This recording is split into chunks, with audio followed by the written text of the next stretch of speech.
using the cloud. How can companies guarantee data security, privacy protection when much of their in-house communication and their business applications are now done in the cloud? Well, we just heard about Deutsche Telekom. Deutsche Telekom says that they've got some answers to these questions. I'd like for you to help me welcome the CIO at Deutsche Telekom, Mr. Markus Müller.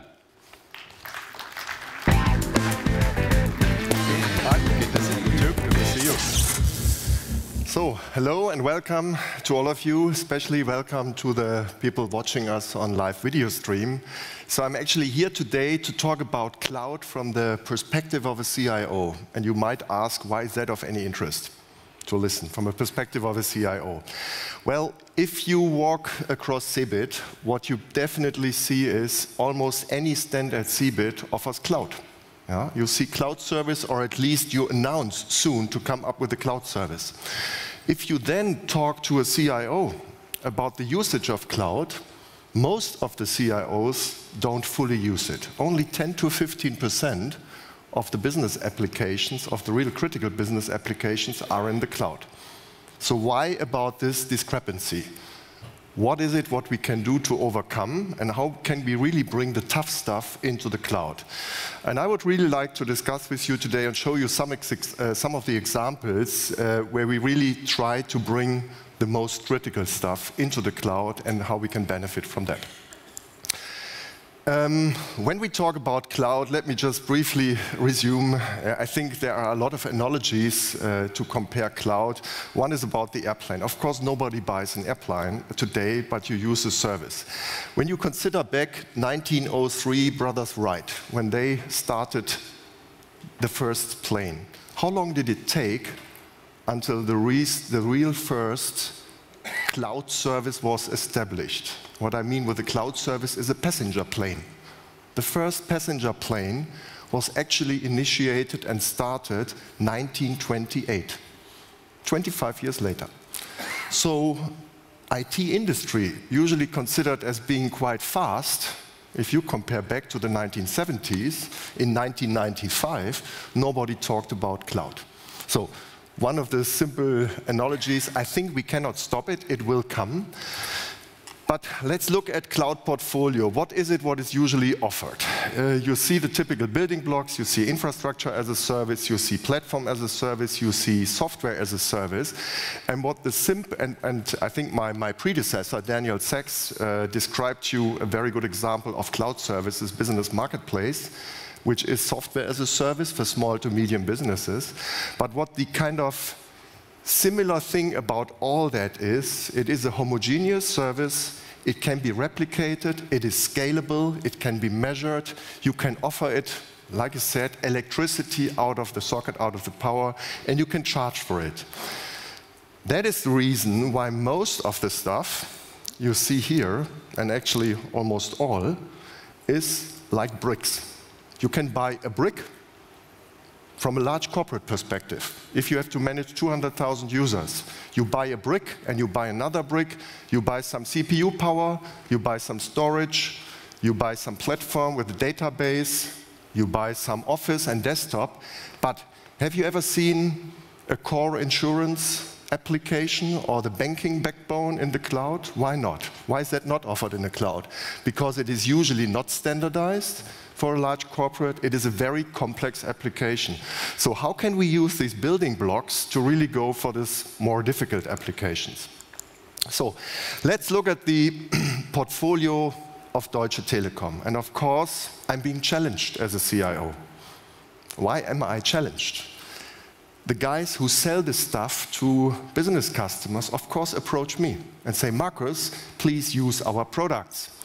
It's much easier for us to approach our customers if we can say our internal CIO goes for the cloud. Well, and for some of the products I do, for others not. I definitely don't go for the media center, which is more for our business, for our private consumer customers. If you have an intranet or an internet account with Deutsche Telekom, you are being offered 25 gigabyte of storage. On the business side, of course, we offer infrastructure as a service, which is CPU power, which is storage, which is the typical stuff. 50% of our portfolio is basically infrastructure as a service. It is mainly allocated to SAP or other applications which need scalable services.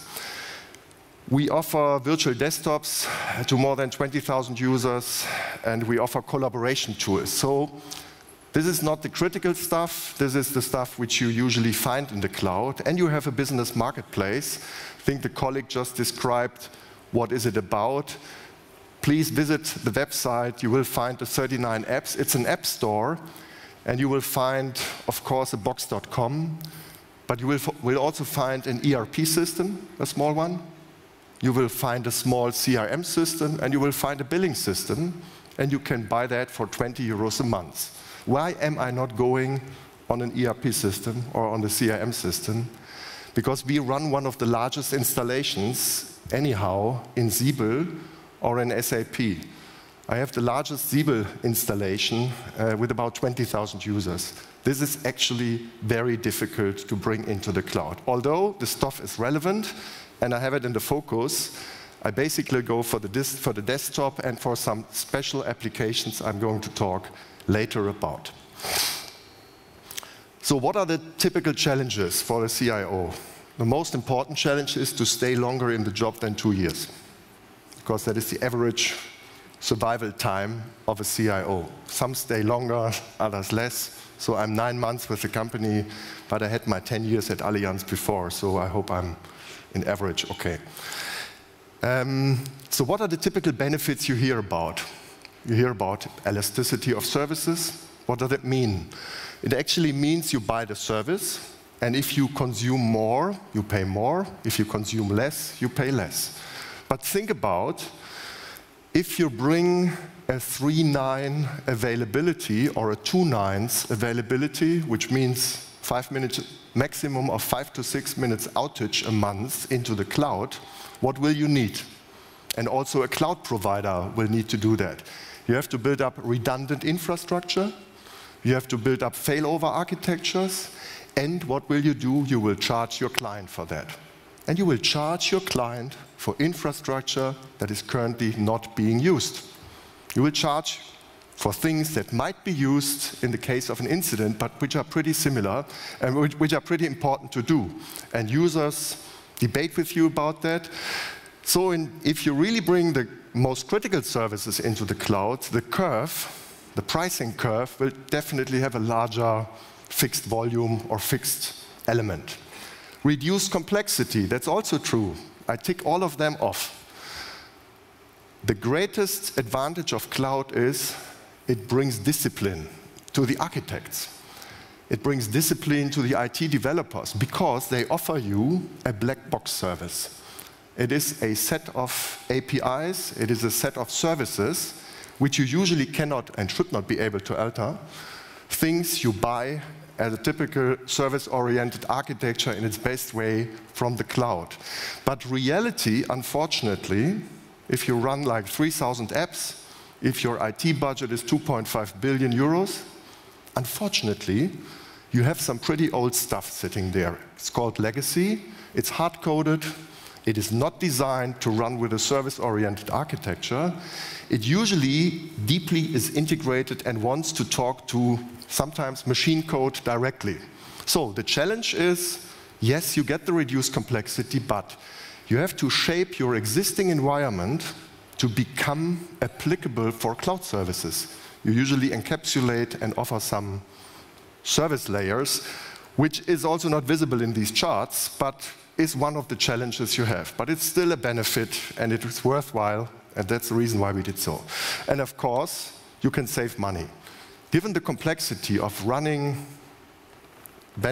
complex systems there, of increased availability and the need to integrate into legacy, we still made it possible to save up to 20 to 30%, which I'll later show. So, but the real challenges for a CIO are data security, availability, and as I just mentioned, integration. We at Deutsche Telekom have about 450,000 attacks a day on our systems. 450,000 attacks a day. which is automated attacks, which is just try to attack Deutsche Telekom.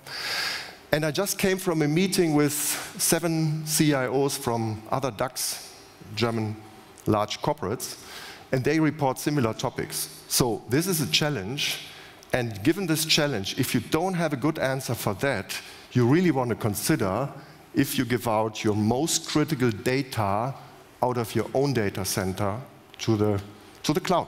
Well, you could do, but it's much easier to think about collaboration in the cloud and some virtual desktop than your customer data. So one of the key challenges we have to talk about. Availability. In the cloud, definitely you will figure out incidents occur less often. The number of incidents will go down. And you see here some of the incidents that can happen. Outage of financial transfer services in 150 branches. I've actually kept out the names of the companies because we as Deutsche Telekom had our own issues several years ago. There's someone laughing here. Mailbox of 150,000 users lost, of course. Servers down for 2 days. Well, the incident level, the number of incidents go down, but the severity of the incident increases significantly. If something happens, then all your users are off. If you bring the point of sale system, and you'll later see that, for all telecom shops in the cloud, and you have a network outage during peak time of Christmas, when people are lining up to buy the iPhone, and you have a 3-hour outage, then you get a hot phone. And you don't like that because it gives bad feelings. It is not good for your stomach, it's not good for your health, your wife doesn't like it, you say what type of job you have. So you better think twice whether you will follow your business to bring everything into the cloud. But we still did, and my wife is still with me. Integration.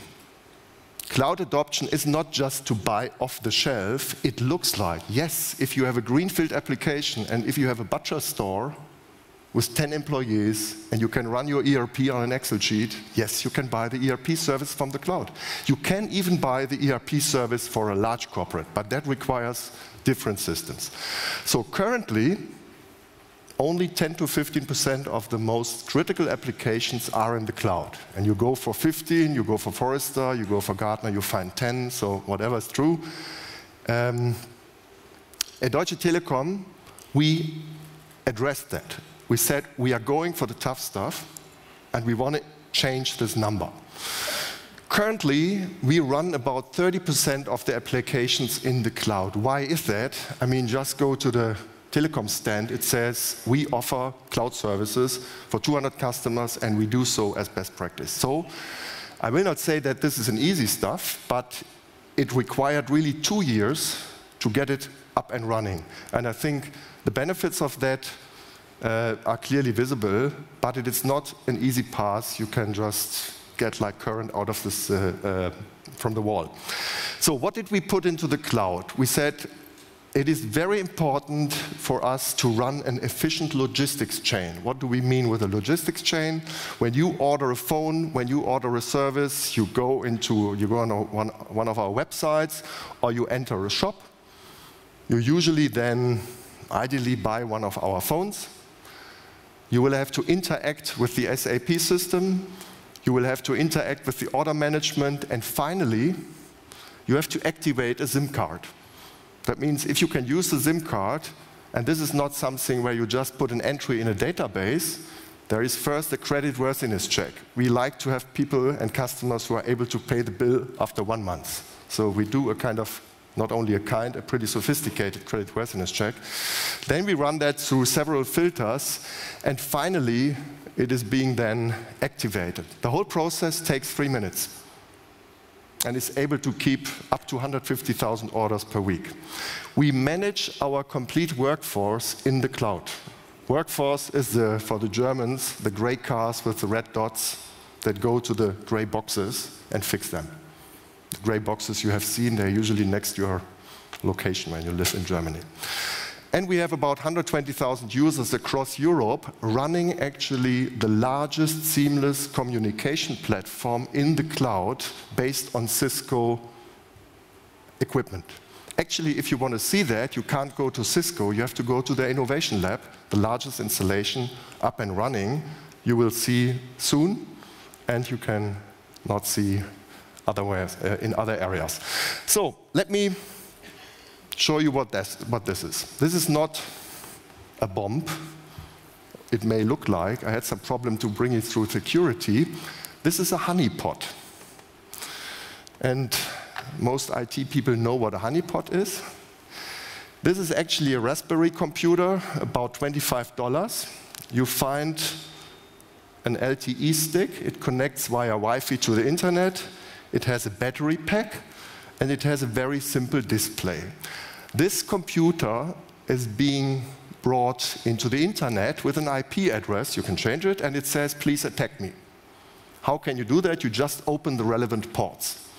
And by just looking around here in the, not here, but in the IT service community, there are so many automated scanning algorithms from different countries. Number 1 is Russia, number 2 is China, number 3 is Germany, ourselves, producing a huge number of attacks. So with the honeypot, we are able to identify attackers before they really attack. And the question is, what does that mean? Why is that special? The challenge in security is that there is no silver bullet.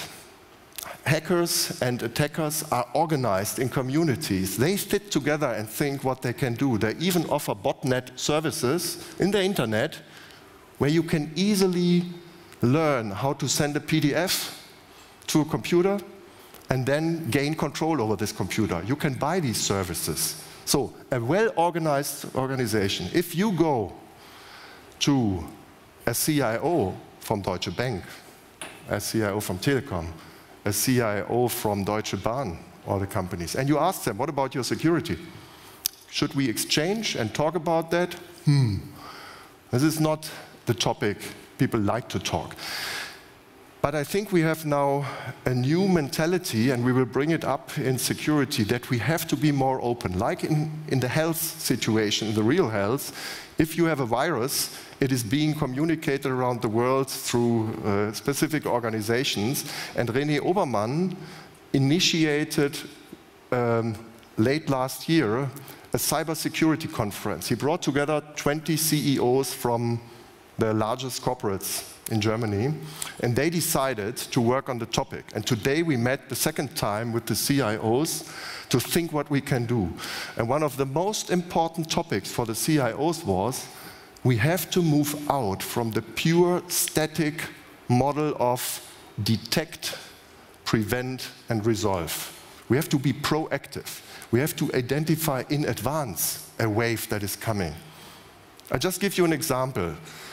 If you get one of the new viruses, and we find them via these honeypots, and we know it is a mail software, and we send it to one of the security virus scanners, and there is a virus.com tool where you can do that, only 5% of the virus tools identify this stuff. And it takes them usually 2 to 3 weeks to bring this new virus into their tool. So you should not switch off the virus, but it is not a proactive system to really secure your systems. So what we plan to do is do some proactive security management. And this, for example, we will integrate into a pipe in front of our system. So once we have identified some attacking addresses, they are automatically blacklisted. We call that secure entry pipe. So this is one of my topics I like, that's why I talk a little bit longer about that. But there is no silver bullet, but we are not lost, but we have to move hard to go on. So let me now talk about the second challenge, about availability. What can we do, and what did we do to really bring the more critical stuff in the cloud? So first of all, we started to put cloud services into our shops. Well, and we promised them a 30% cost reduction. So the head of the shop said, great service, I'm going to buy it. And unfortunately, we used the virtual desktop. We put the point of sale system on it. And after the first failure, and I mean, if there is anyone who says there is code that is always perfect, systems don't break, he's wrong. The system broke, and it took us 4 hours to recover. Half a day gone. Do that 3 times, and the head of shops or distribution will soon say, I want to have my dedicated server back, and I'm happy to pay 30% more.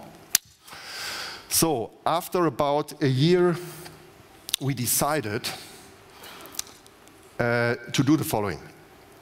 We segmented our back office infrastructure into 5 segments. And in each of the shops, where you usually have like 20 seats, we connected 4 seats to each segment. So when you work in a shop, and you have the 20 employees, the 20 employees work on 5 dedicated cloud infrastructures. If one breaks, we don't fail over, you just go to the next seat. So, unfortunately, even at Deutsche Telekom, it can happen that you have a network outage. It can happen that you have a network outage, and you don't want a 1-hour network outage. And for this reason, we put some fat clients as a fallback into the cloud. Yes, at a cost, but we are able to provide 2 nines availability on the shop system. So how does the back office look like? In the back office, we offer basically an SAP platform out of the cloud. Out of the cloud, for all of you who are in SAP, means the SAP base service, from the infrastructure level to the database to the basic system of SAP, is available in the cloud. It is configurable by size and price. You pay for what you use. The finance, the controlling, and the logistics model are dedicated, but the remaining infrastructure part is in the cloud. All that, as being described before, enter the shop, buy the phone, order it in the SAP system, is capable to process 150,000 orders per week. So, and we're going to ramp that up for the next Christmas period to be able to manage our iPhone 5 launch. Actually, we had more problems with the website, but we managed them too. So this is just an example that you can use the building blocks, but that you need to think in using so, and that it is more difficult for a large corporate to do so. So let me talk about collaboration, which is one of the easiest and typical use cases for cloud services. We decided, and sorry for the busy picture, that we, as a telco company, want to be best practice here. So we really provide a completely seamless communication platform. You have telephony, you have video conference, you have telephone conference, you have WebEx, all on a seamless communication platform. There is session roaming, you can use different devices, and we deployed that in the cloud. We currently run like 25 million minutes per month, so of course we like our products and we use the phone a lot. 120,000 users at Deutsche Telekom, 22 million euros of savings. This is the showcase. But what was the challenge? Why did it take us more than 1.5 years? Again, the challenge was the integration. You don't want to put a seamless communication platform next to your telephone back-end infrastructure. You have to integrate it into your PBX infrastructure. You have to integrate it into your calendars. You have to integrate it into your desktop architecture. And if you have 120,000 users, believe me, not everyone has a standardized similar desktop. That is one of the challenges too. So I hope I could give you an example of what cloud means if you run a 2.5 billion euro IT budget for 200,000 users. But again, I do that not on my own. I run with a provider, and of course you will find a commercial. Do it with someone who knows how to do this stuff. And finally, I would be very happy to invite you to the stand of Deutsche Telekom, which is in Hall 4, stand C26, to really show you. You will find a first demo on the security topics. You will get some real honey. They serve some honey pots and it tastes good. But you will also find a cloud book solution. You will find the email. You will find health in the cloud, meaning services for elderly people, services to measure your blood pressure, report it directly to the doctor, services to monitor your home if you are disabled and you want to have a direct contact to the doctor, smart metering. services that allow you to monitor your electricity consumption by device to enable and disable the electricity based on your usage pattern. Connected home, services to manage and monitor your home. Mobile payment, we recently launched in Poland as the first subsidiary of Deutsche Telekom to pay via phone. All cloud services. And finally, I think yesterday there was a press release. If you go for a BMW, which is a nice car, you now can order, or for a Sixt rental car, you can order a mobile hotspot. The car is a driving hotspot, service from the cloud, and one of our recent topics for innovation is educational services for e-learning out of the cloud.